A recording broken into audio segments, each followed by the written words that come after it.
पाला गोड़ लगे छी। अहाँ सबके सामने एलहुँ हँ एगो हम समर लऽ के। आशा करै छी कि अहाँ सबके नीक लागत तऽ कमेंट जरूर करब आ बतायब केहन लागल। पीपरक पात आकाश ही डोलाए, शीतल बहत बरसात, या पीपरक पात आकाश ही डोलाए, शीतल बहत बरसात, या ताहि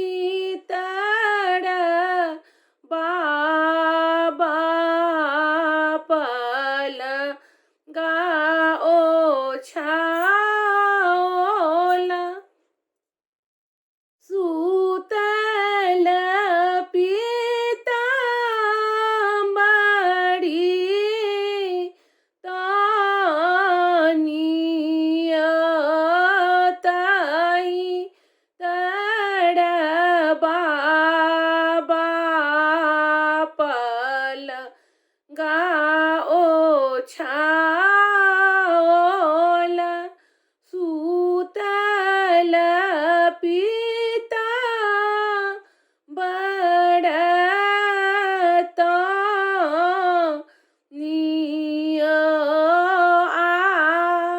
इहे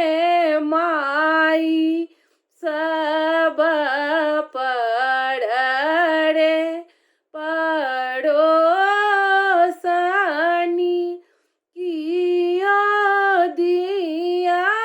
बाबा के जगाई, या जिनका के घर बाबा कन्या कुमारी, से हो कोना सुतलनी, चिंतय सह सुनी बाबा उठला चेहाई, चली भेल मागह मुंगेर, यो सह सुनी बाबा उठला चेहाई, चली भेल मागह मुंगेर, यो अछिन खोजल बाबा पछिमा खोजल, खोजल मागह मुंगेर, यो अछिन खोजल बाबा दक्षिण खोजल, खोजल मागह मुंगेर, यो सीता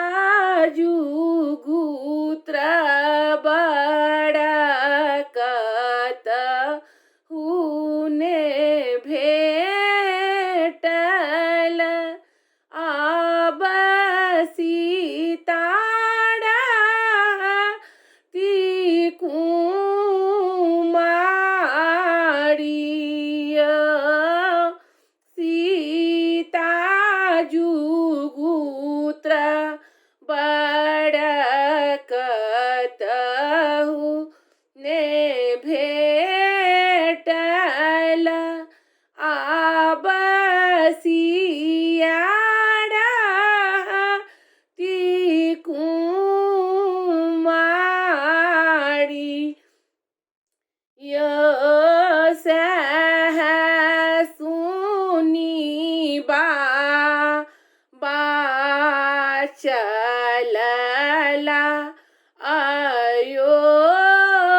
घ्या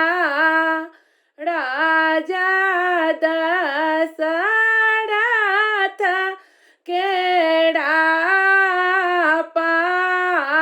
पासयो राजा दशरथ जी के चारी बालक छन तीन एक श्यामल तीन गोरयो गोरी बदानी देखी जून भूलबई बा श्याम बड़न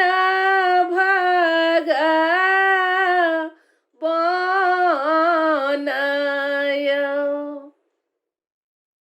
गोड़ बदन देखी जून भूलबयो बाबा श्यामल के तिलक चढ़बयो भेल बियाह राम चलला को बड़ घर सीता लाए आंगुरी लगाई यो पीपड़क पात आकाश ही डो